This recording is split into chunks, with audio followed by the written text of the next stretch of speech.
Ahora veremos los argumentos doctrinales basados en la libertad que goza un hijo adulto. Eso lo vamos a ver desde el capítulo 4, versículo 1 al versículo 11. Aunque Pablo sigue hablando a los Gálatas acerca de hijos y de adopción, ahora expone el apóstol un nuevo argumento. En el versículo 1 y 2 del capítulo 4 dice así: pero también digo, entre tanto que el heredero es niño, en nada difiere del esclavo, aunque es señor de todo, sino que está bajo tutores y curadores hasta el tiempo señalado por el Padre. ¿Qué es lo que está diciendo aquí el apóstol Pablo? Dice, pero también digo, tenemos una nueva figura del apóstol acá. Se nos presenta a un niño heredero que probablemente se muere su padre. Él es el heredero. Pero al lado de otros niños esclavos no tiene ninguna diferencia pese a ser heredero. Acá la palabra niños en el original es nepios. Significa que tiene una falta de madurez y capacidad mental. Entonces está sujeto a tutores y administradores de sus bienes hasta cierto tiempo, hasta el tiempo prefijado por su padre. ¿Qué significa esto? Significa lo siguiente: bajo la ley, los israelitas eran herederos de la promesa. Hasta aquí vamos.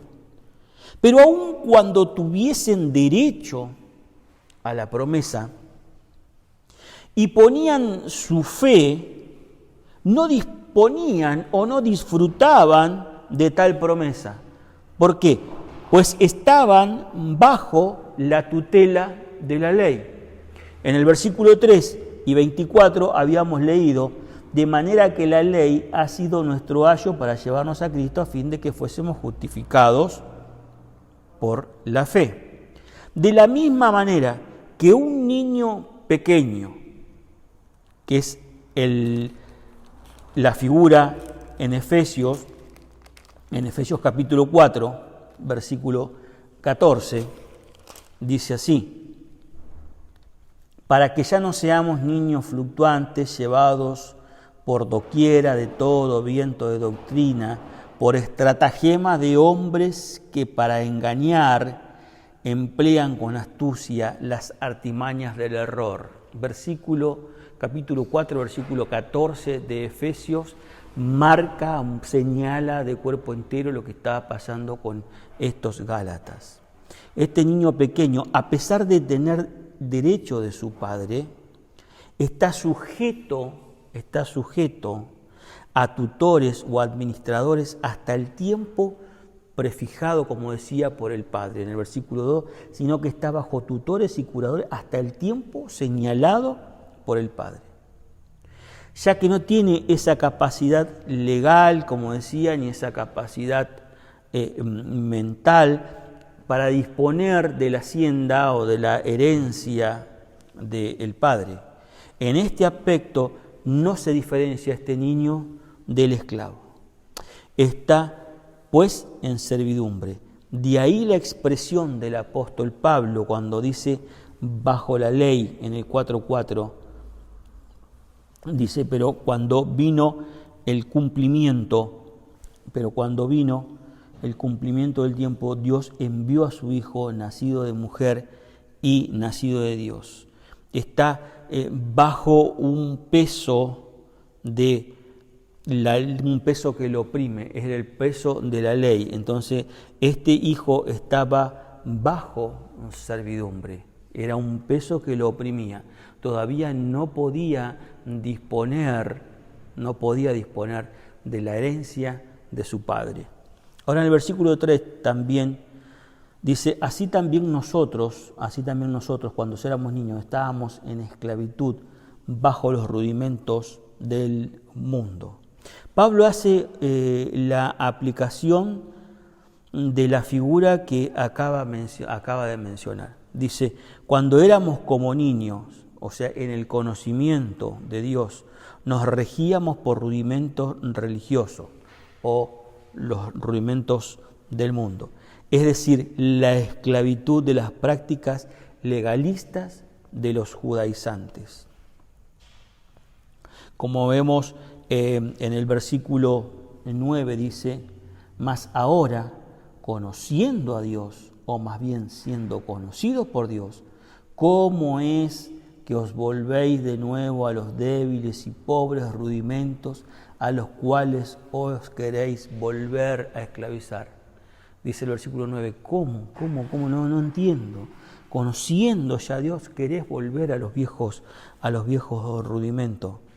O sea que en el caso de los judíos, estos rudimentos fueron la ley y las tradiciones. En el caso de los gentiles era todo tipo de religión o práctica de idolatría, como vemos en Colosenses capítulo 2, versículo 8, Filipenses, Colosenses 2, 8, dice el apóstol Pablo, mirad que nadie os engañe por medio de filosofías y huecas sutilezas según las tradiciones de los hombres, conforme a los rudimentos del mundo y no según Cristo.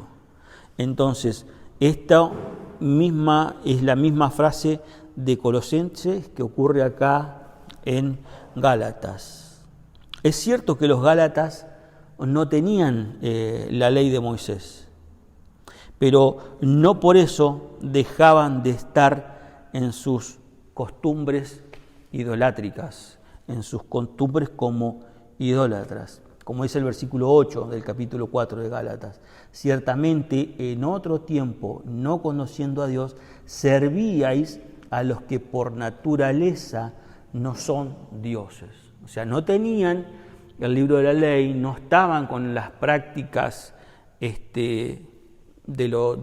justamente de las obras de la ley, pero tenían esas prácticas como idólatras, ¿no? Esas costumbres idólatras. Versículos 4 al 6 dice, pero cuando vino el cumplimiento del tiempo, Dios envió a su Hijo, nacido de mujer y nacido bajo la ley, para que redimiese a los que estaban bajo la ley, a fin de que recibiesen la adopción de hijos. Y por cuanto sois hijos, Dios envió a vuestros corazones el Espíritu de su Hijo, el cual clama, Abba Padre.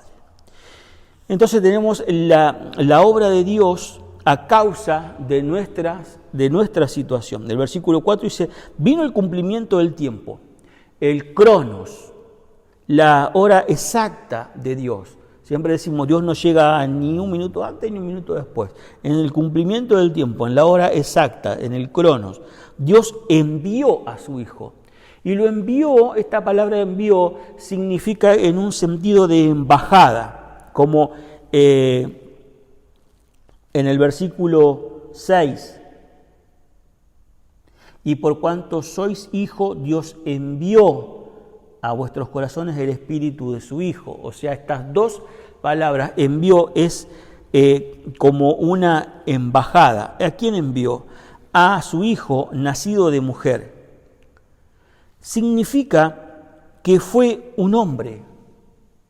El Señor Jesucristo, al nacer de mujer, fue un hombre real y verdadero para ser de la misma naturaleza que nosotros, con las mismas angustias, con los mismos quizás desafíos, con los mismos avatares de este mundo, con las mismas preocupaciones. El apóstol Job del 14:1 dice, el hombre nacido de mujer, corto de días y hastiado de sinsabores.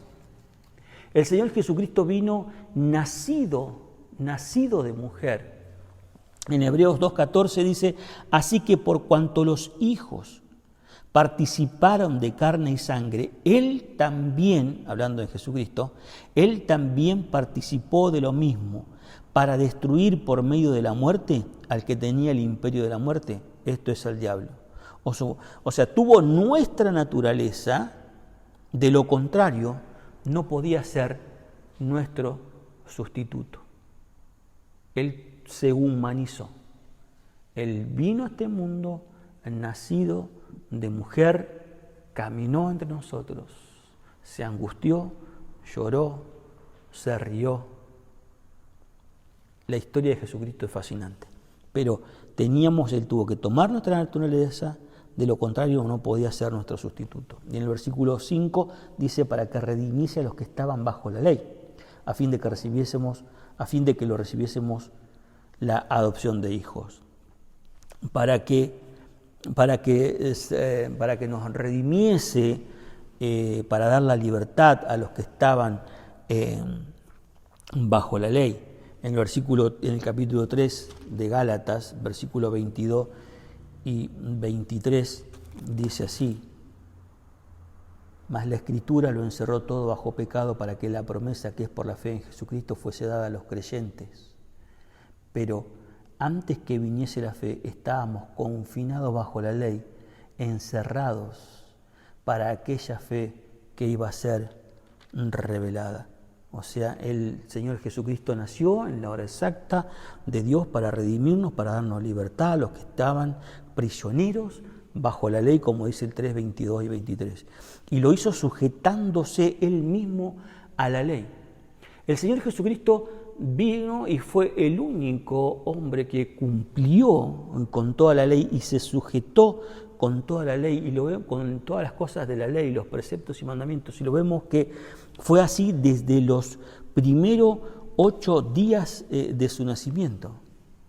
Esta embajada del Hijo de Dios no solo tenía el propósito de liberarnos de la cárcel, cuando dice que todo Dios lo había encerrado bajo pecado, no solo vino con el propósito de liberarnos de la cárcel, sino también para que Dios nos adoptase como hijos. Los propósitos del Señor Jesucristo. En el 3:26, ahí de Gálatas, leíamos: pues todos sois hijos de Dios por la fe en Jesucristo. El Señor Jesucristo vino para redimirnos y también para que seamos adoptados como hijos de Dios. Por tal motivo pasó, sufrió, pagó por la libertad de cada ser humano. La obra del Hijo de Dios fue sin igual completa.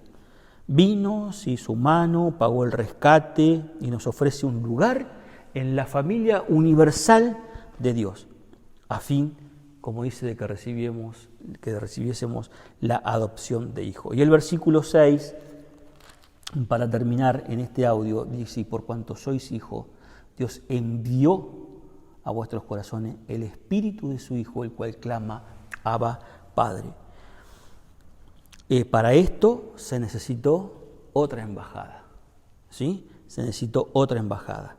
Dios envió la embajada como embajada del Señor Jesucristo, y también Dios envió como embajada al Espíritu Santo. Y por cuanto sois hijos, Dios envió a vuestros corazones el Espíritu de su Hijo.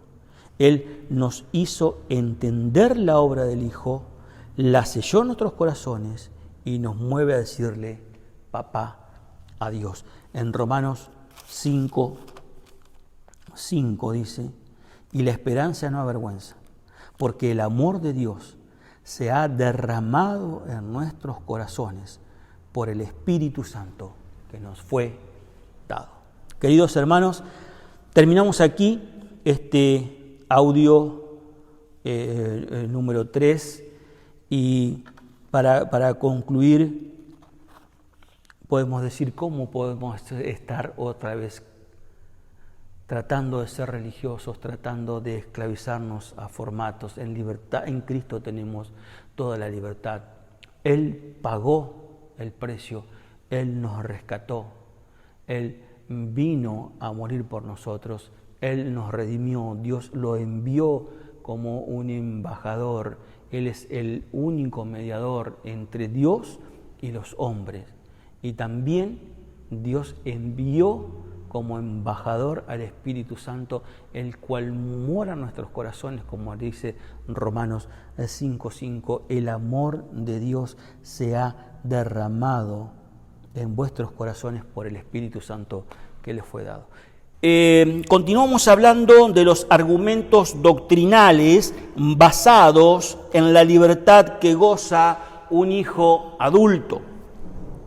Y decíamos que como Dios había enviado a su hijo como un embajador, como una embajada, este hijo, nuestro Señor Jesucristo, que había nacido de mujer y había nacido bajo la ley, en el tiempo exacto que Dios así lo tenía dispuesto en su corazón, en el cronos, el tiempo exacto de Dios. Como también hablábamos, como Dios envió a su Espíritu Santo para morar en nuestros corazones, el cual nos hizo entender la ley de su Hijo, nuestro Señor Jesucristo, y cómo selló en nuestros corazones y cómo nos mueve a llamarlo Abba, Padre, para llamarlo Papá, Dios.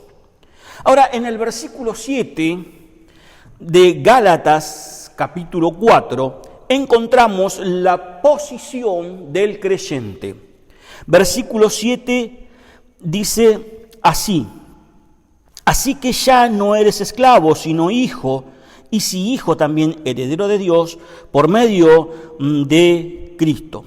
Lo que Pablo está diciendo en consecuencia, por lo cual ya no sois esclavo, sino que sois hijo. Cuando vamos a la epístola del apóstol Pablo a los romanos, en el capítulo 8, versículos 16 y 17, dice: el Espíritu mismo da testimonio a nuestro espíritu de que somos hijos de Dios. Y el versículo 17 de Romanos 8 dice: y si hijos, también herederos de Dios y coherederos con Cristo.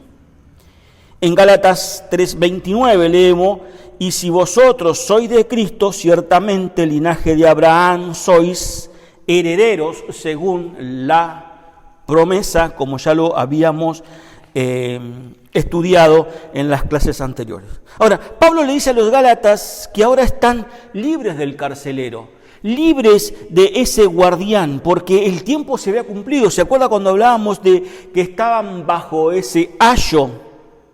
Al cumplirse el tiempo, ellos, los Gálatas, gozarían de la liberación, de la adopción, del derecho a la herencia, todo por medio de Cristo, el cual se dio a sí mismo por nuestros pecados, como dice el apóstol Pablo en el capítulo 1 y en el versículo 4 de Gálatas, epístola que estamos estudiando por la misericordia y gracia de Dios. Ahora, el Trino Dios lo hizo todo para que disfrutemos de esta posición. En el versículo 8 leemos así: ciertamente en otro tiempo, no conociendo a Dios, servíais a los que por naturaleza no son dioses.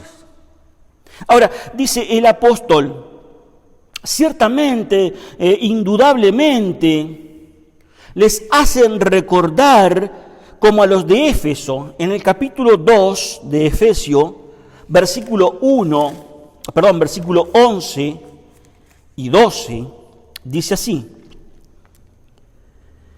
en aquel tiempo estabais sin Cristo, alejados de la ciudadanía de Israel y ajenos a los pactos de la promesa, sin esperanza y sin Dios en el mundo.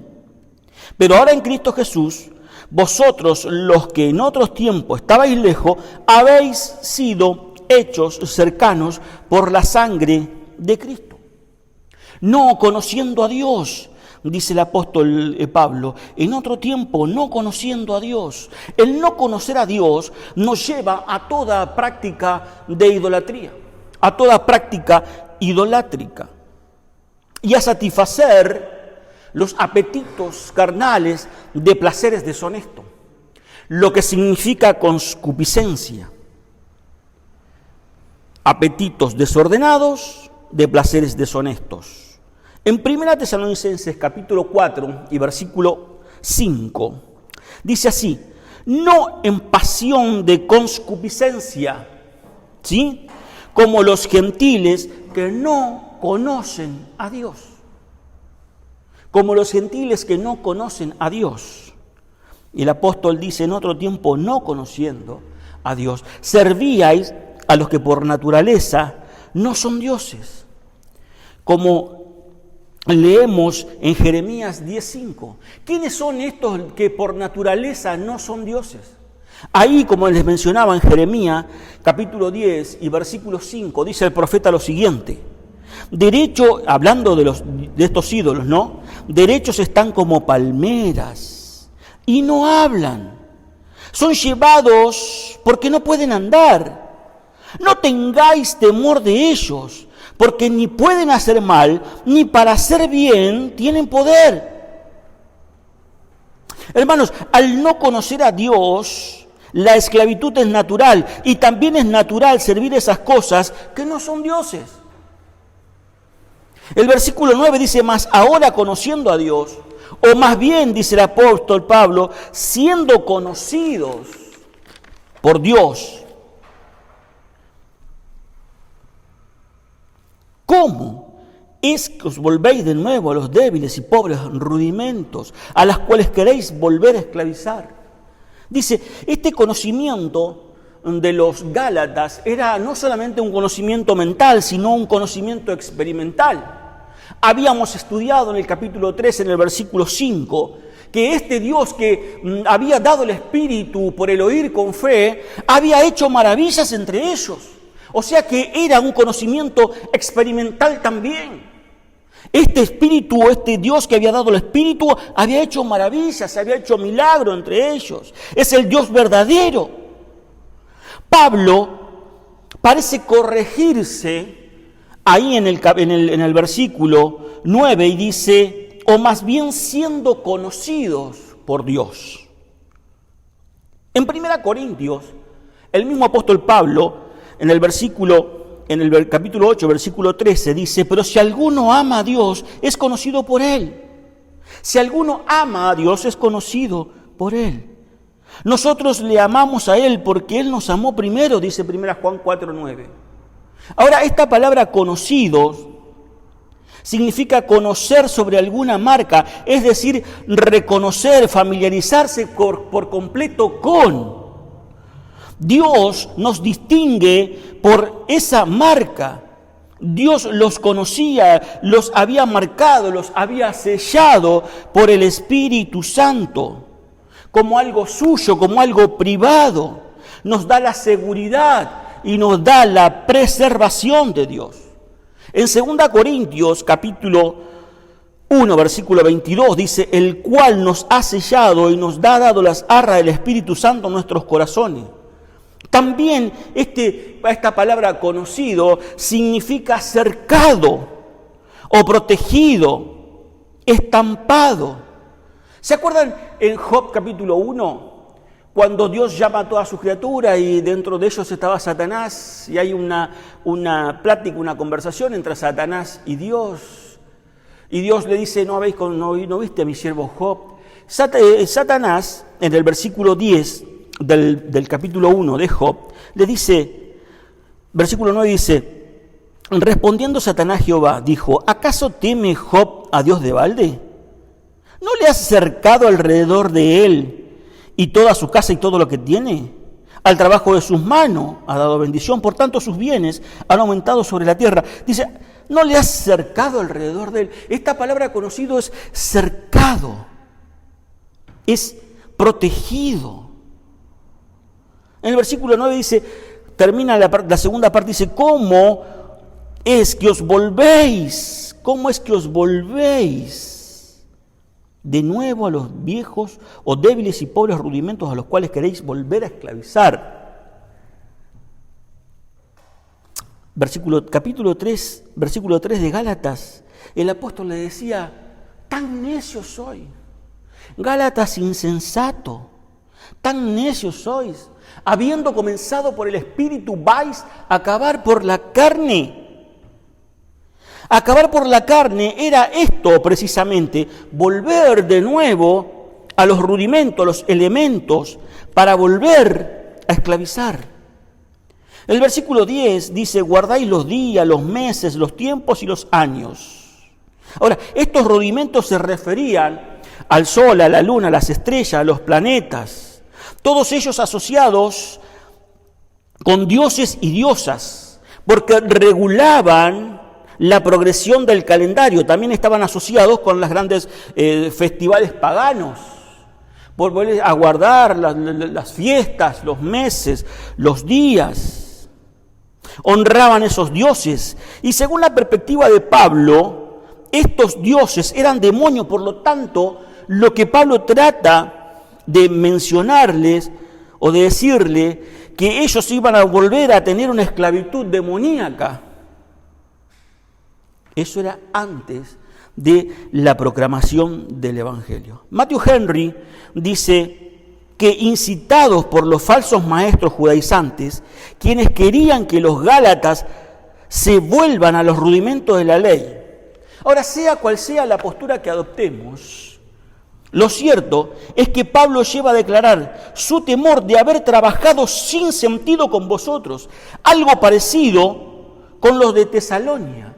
Cuando vamos a Tesalonicenses, en el capítulo 3 de Primera Tesalonicenses y el versículo 5, dice, por lo cual también yo, no pudiendo soportar más, dice el apóstol, envié para informarme de vuestra fe, no sea que hubiese tentado el tentador y que nuestro trabajo haya resultado en vano. Como dice el versículo 11, me temo de vosotros que haya trabajado en vano con vosotros. Hermanos, es momento de de reflexionar y tratar de aplicar estos versículos a nuestra vida, a nuestro andar cotidiano. Como creyentes, ¿estamos teniendo prácticas idolátricas paralelas a este evangelio de verdad y de libertad?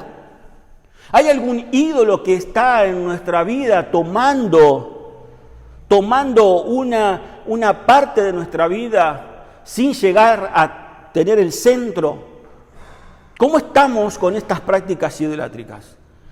He tenido la experiencia de hace muchísimos años que la esposa de un gran pastor por nuestro ministerio me regaló una billetera y adentro le tenía plata. Y me dice, te regalo una billetera, pero con plata adentro para que nunca te falte. Y dice, ¿dónde está eso? ¿Qué son esas prácticas? ¿Qué son esas prácticas idolátricas? Muchas veces no podemos tener esas prácticas a lo mejor, pero estamos añadiendo cosas al evangelio de la libertad. Estamos añadiendo religiosidad, estamos añadiendo formas. Hermanos queridos, tengamos en cuenta que Dios nos ha sellado, Dios nos ha marcado. Somos libres en Él y lejos de toda idolatría.